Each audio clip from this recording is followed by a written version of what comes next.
روسی سفیر الیکسی وائدیدوو نے چین پاکستان اقتصادی راہداری منصوبے کی بھرپور حمایت کا اعلان کرتے ہوئے کہا ہے کہ چین پاکستان اقتصادی راہداری منصوبہ پاکستان کی معیشت اور علاقائی روابط کے لیے ناگزیر ہے۔ سی پیک اور یورپ ایشیا اکنامک یونین کے انضمام کے لیے چین سے مذاکرات کر رہے ہیں۔ پاکستان سے Mi-35 گن شپ ہیلی کاپٹرز کے معاہدے پر دستخط ہو چکے، اب حکام ٹائم فریم طے کر رہے ہیں۔ شمال جنوب گیس منصوبہ جلد شروع کرنا چاہتے ہیں۔ روس پاکستان اور بھارت کے درمیان کشمیر سمیت تمام مسائل کا پرامن حل چاہتا ہے۔ پاکستان اور روس افغانستان میں امن کی بحالی کی کوششوں میں بھی قریبی تعاون کر رہے ہیں۔ پاکستان میں تعینات روس کے سفیر الیکسی وائدیدوو نے جمعہ کو سرکاری نشریاتی ادارے کو اپنے خصوصی انٹرویو میں کہا کہ روس چین پاکستان اقتصادی راہداری منصوبے کی بھرپور حمایت کرتا ہے۔ اقتصادی راہداری منصوبہ پاکستان کی معیشت اور علاقائی روابط کے لیے ناگزیر ہے۔ انہوں نے کہا کہ چین پاکستان اقتصادی راہداری چین کی شاہراہ ریشم کا حصہ ہے اور ان کا ملک بھی اسی طرح کے یورپ ایشیا اقتصادی اتحاد پر کام کر رہا ہے، جبکہ چین اور روس ان دونوں منصوبوں کو ضم کرنے پر بھی بات چیت کر رہے ہیں۔ حکومت پاکستان کے شمال جنوب گیس پائپ لائن منصوبے سے متعلق روسی سفیر نے کہا کہ ہم چاہتے ہیں کہ اس منصوبے پر جلد از جلد عمل درآمد ہو۔ روسی سفیر نے کہا کہ دونوں ملک مختلف شعبوں میں قریبی طور پر تعاون کر رہے ہیں، تاہم دو طرفہ تجارت کا حجم بڑھانے کی ضرورت ہے۔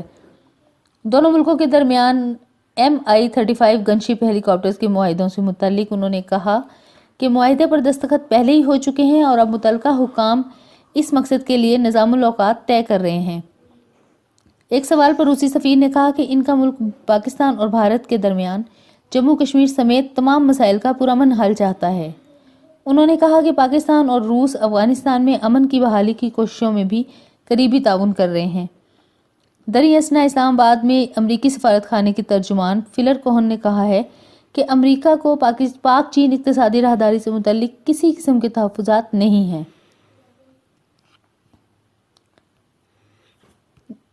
دہشت گردی کے خلاف جنگ میں پاکستان کا کردار اور ساتھ دونوں ہی امریکہ کے لیے اہم ہیں۔ جمعہ کو امریکی سفارت خانے کے زیر اہتمام ہونے والی ایک تقریب میں جیو ٹی وی سے خصوصی گفتگو کرتے ہوئے فلر کوون نے کہا کہ سی پیک کا منصوبہ پاکستان کی ترقی کے لیے اہم ہے اور امریکہ پاکستان کو مضبوط اور ترقی کی راہ پر گامزن دیکھنا چاہتا ہے۔ ترجمان کا کہنا تھا کہ نئی امریکی حکومت کے ساتھ بھی پاکستان کے تعلقات برقرار رہیں گے۔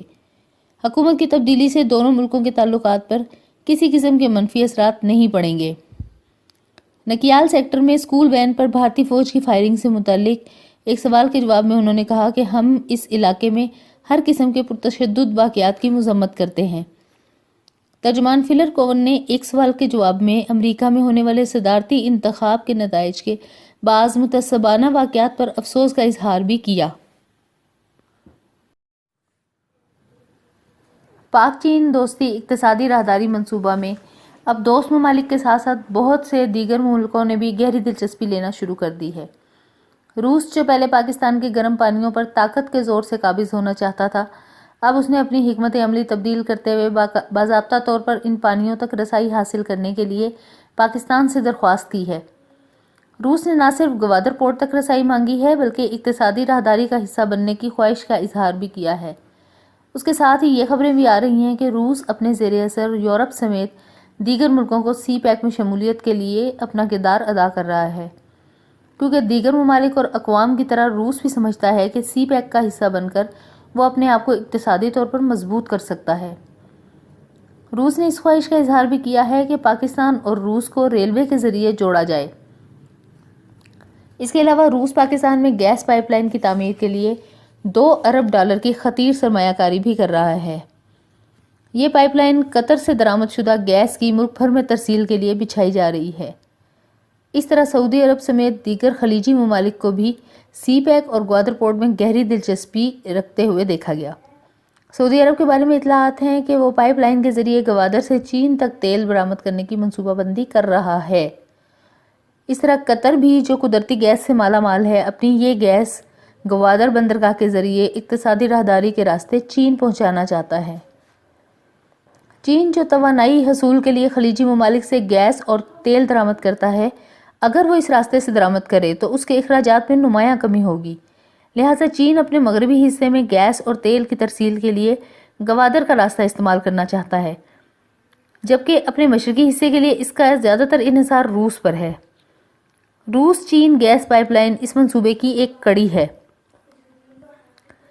امریکہ ساؤتھ چین کے سمندری راستوں پر اپنے اثر و رسوخ میں اضافہ کر کے چین پر اپنا دباؤ بڑھا رہا ہے۔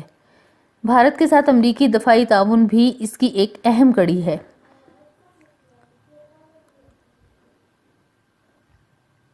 اسی خطے میں امریکہ کے حلیف ملک فلپائن نے اپنے ملک میں قائم امریکی فوجی اڈے ختم کرنے کا عندیہ دے دیا ہے، جس سے امریکہ کے جنوبی چائنا سمندر میں چین پر اپنا دباؤ بڑھانے کے منصوبے کو دھچکا پہنچنے کا خدشہ ہے۔ امریکہ کے اس منصوبے کو کاؤنٹر کرنے کے لیے چین نے ون بیلٹ ون روڈ کا منصوبہ بنایا ہے۔ اس منصوبے کے تحت چین نے بنگلہ دیش میں 24 ارب ڈالر کی سرمایہ کاری کی ہے، جس سے بنگلہ دیش کی بندرگاہ کو ترقی دی جائے گی۔ اسی طرح چین سری لنکن بندرگاہ کی تعمیر و وسعت کے لیے بھی اربوں ڈالرز کی سرمایہ کاری کر رہا ہے۔ سی پیک اور گوادر پورٹ کے منصوبے کو جلد سے جلد پایۂ تکمیل تک پہنچانا چاہتا ہے۔ امریکہ چین کے آبی راستوں میں رکاوٹ پیدا کرتا ہے تو چین گوادر پورٹ اور راہداری کو متبادل کے طور پر استعمال کر سکتا ہے۔ خطے کی اس تمام صورتحال کے پیش نظر بھارت میں یہ بحث چھڑ گئی ہے کہ کیا امریکہ اور بھارت کے بڑھتے ہوئے تعلقات سے بھارت کو فائدہ ہونے جا رہا ہے یا نقصان؟ اگر روس، پاکستان، چین اور خطے کے دیگر ممالک سی پیک کے ذریعے مزید قریب آ جاتے ہیں تو کہیں بھارت خطے میں تنہائی کا شکار تو نہیں ہو جائے گا؟ بھارت جو اقتصادی طور پر چین کا مقابلہ کرنے کی سوچ رکھتا ہے، اس سوچ کو بھی نقصان پہنچنے کا شدید خطرہ ہے۔ بھارتی دانشوروں نے میڈیا میں یہ باتیں کرنا شروع کر دی ہیں کہ بھارت کو اپنی خارجہ پالیسی خاص طور پر امریکہ سے تعلقات اور خطے کے ممالک کی معاشی اور دفاعی سرگرمیوں کے حوالے سے اپنی پالیسیوں کو اثر نو ترتیب دینا ہوگا۔ ریاست مقبوضہ کشمیر میں بسنے والے لوگ یہ بات سمجھ چکے ہیں کہ ان کا مستقبل بھی سی پیک سے منسلک ہے۔ اگر مقبوضہ کشمیر اس منصوبے کا حصہ بن جائے تو ان کو بھی بہت سے فوائد حاصل ہو سکتے ہیں۔ مقبوضہ کشمیر میں ترقی کی نئی راہیں کھل سکتی ہیں۔ یہی وجہ ہے کہ مقبوضہ کشمیر میں آزادی کی لہر میں دن بدن تیزی آ رہی ہے، حالانکہ بھارت کی قابض افواج وہاں پر مظالم کے پہاڑ ڈھا رہی ہے۔ حالات کی سنگینی کا اندازہ اس بات سے لگایا جا سکتا ہے کہ مقبوضہ جموں کشمیر کے سابق وزیر اعلیٰ عمر عبداللہ نہ صرف حریت کانفرنس کی حمایت میں اٹھ کھڑے ہوئے ہیں، بلکہ انہوں نے واضح الفاظ میں کہہ دیا ہے کہ پاکستان سے مذاکرات کیے بغیر مقبوضہ کشمیر میں امن ناممکن ہے۔ کشمیر کا ہر نوجوان پاکستان کی طرف دیکھ رہا ہے، کیونکہ وہ سمجھتا ہے کہ چین پاکستان راہداری منصوبہ ان کے لیے بھی انتہائی اہمیت کا حامل ہے۔ اس منصوبے میں شامل ہو کر مقبوضہ جموں و کشمیر خطے کی ترقی یافتہ علاقوں میں شامل ہو سکتا ہے۔ مقبوضہ جموں کشمیر کی کٹھ پتلی وزیر اعلیٰ محبوبہ مفتی بھی بارہا یہ بات کہہ چکی ہیں کہ مودی سرکار کو وادی مقبوضہ کشمیر کی نازک صورتحال کو انتہائی سنجیدگی سے دیکھنا ہوگا، ورنہ حالات اس نہج پر پہنچ چکے ہیں جہاں سے واپسی ناممکن ہے، اور بھارت کو خطے کے حوالے سے اپنی پالیسیوں کو اثر نو ترتیب دینے کی ضرورت ہے۔ بالخصوص پاکستان کے ساتھ کشمیر کے ایشو پر فوراً مذاکرات شروع کیے جائیں۔ چین کی پالیسی رہی ہے کہ کسی بھی لڑائی میں حصہ لیے بغیر خود کو اقتصادی طور پر مضبوط کرنا چاہیے، تاکہ آپ کے مخالف خود ہی آپ سے اپنے معاملات طے کرنے کے لیے پہل کریں۔ یہی پالیسی پاکستان کو بھی اپنانے کی ضرورت ہے۔ پاکستان اقتصادی طور پر جتنا زیادہ مضبوط ہوگا، اسے بھی اپنے مخالفین سے حل طلب مسائل میں آسانی ہوگی۔ کبھی امکان یہ بھی ہے کہ جیسے جیسے اقتصادی راہداری اور گوادر پورٹ اقتصادی سرگرمیوں میں اضافہ ہوگا، اتنی تیزی سے ہی مقبوضہ جموں کشمیر کے لوگوں کی آزادی قریب تر آتی جائے گی اور بھارت پر دباؤ بڑھتا چلا جائے گا۔ بالآخر بھارت کو نہ صرف کشمیر کا مسئلہ حل کرنا پڑے گا، بلکہ سی پیک کا حصہ بننا اس کی مجبوری بن جائے گا۔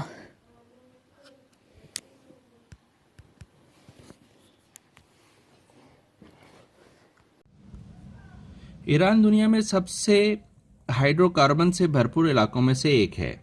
1908 میں ملک میں پہلا تیل کا کنواں دریافت ہوا تھا۔ اب تک 145 ہائیڈرو کاربن فیلڈز اور 297 تیل اور گیس کے ذخائر دریافت ہوئے ہیں۔ 102 آئل فیلڈز اور باقی 43 گیس فیلڈز ہیں۔ 205 تیل کے ذخائر اور 92 قدرتی گیس کے ذخائر موجود ہیں۔ ایران توانائی بیلنس شیٹ کے مطابق ان شعبوں میں سے 78 فی الحال فعال ہیں، جس میں سے 62 اندرونی طور پر اور 16 غیر ملکی کمپنیوں کے ساتھ فعال ہیں۔